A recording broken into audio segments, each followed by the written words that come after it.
Hello everybody, it's Julian James and welcome back to the Julian James Show. I'm excited to be here for another exciting week. This week's episode is called Access and Privilege, or maybe Privilege and Access. And I just felt like considering what's going on in the world right now, this would be a very appropriate video topic and title, because I think right now is a very important time that we all take awareness of our privilege and our access. You know, I talk about being from Atlanta all the time. I lived in a great neighborhood in Atlanta. I had a great family. You know, I was lucky enough to have my parents married at one time. And I grew up in a family where I was around multiple married couples who had, several children, great education. I just had a lot of access to a lot of really good privileges. Healthcare, I, praise the Lord, didn't go to like a homophobic school. I didn't really have, besides a few, a homophobic family. I didn't really have a colorist thing. My family comes in all shades, and my parents raised me to have a self-esteem to where, no one could really bully me. Like, I didn't really have those types of issues growing up. And some other things going on, but it wasn't that. And so, I just have a lot of privileges. And I feel like this is gonna, I don't want this to sound stupid, so please bear with me. Black people don't acknowledge our privilege enough because we are so incredibly disadvantaged, and we are extremely disadvantaged when you're black, when you're poor and black, when you're queer and black, when you're femme and black, when you're dark and black, when you're fat and black. And a lot of us just don't happen to be hate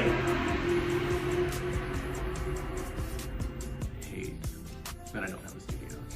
Whether you be poor and black, fat and black, queer and black, femme and black, dark and black, lots of things. And a lot of us happen to, that's a lot of our intersection. So since we are so marginalized across so many, I feel like and not even just we as black people, that might be a little unfair. Maybe us as Americans just have a really hard time. No, actually I said what I said, black people. But just America has we're the only country who really struggles with accepting our privilege. And I do think that goes across the American diaspora. I can't just say that that's just white people, because I've seen black people do it all my life. I think it's just important to remember that just because something affects you in a certain way or you feel a certain way about something does not mean that that is universal. And it's not like you can't complain, but it's just like, this is a time where poor people are poorer than ever. Hope for the hopeless is at its lowest.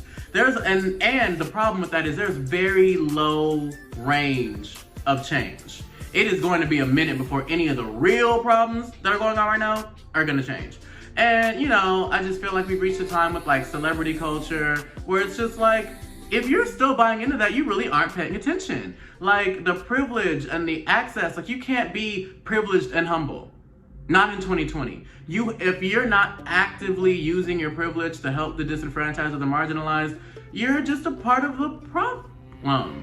And I don't mean this in a finger pointing way, but I'm just saying even for example, I was visiting my friend at work the other day, and I've never noticed there was a disabled button on the soda machine, because I've never needed to. I've been blessed and fortunate and privileged to be able-bodied for the majority of my life. But that is that invention, that innovation probably meant a lot to hundreds, if not millions of people. There are so many little ways where we need to acknowledge our privilege, and so many little things we can do throughout the day that will benefit those who aren't as privileged. So many small things.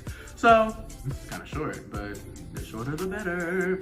It's just about acknowledging your privilege, stepping into it, owning it. If you're a privileged person, if you're tall or if you're skinny, if you're light-skinned, if you're sexy, because being sexy is a privilege, ask me, because I know.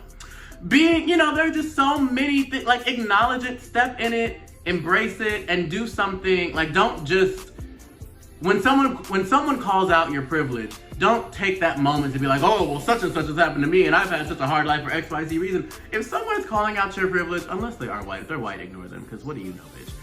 But if someone that you know that's in your life, or even just someone that you've never met, really feels the need to call you out on your privilege, before you react, you need to really take a second and think about it and just receive it. Because that understanding, even just taking that moment to understand instead of react, could mean the world to the other person.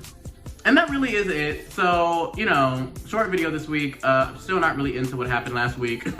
But, tell your mother, your brother, your sister, and your friends, like, follow, share, subscribe, all that good stuff. And, government willing, I'll see y'all in a week.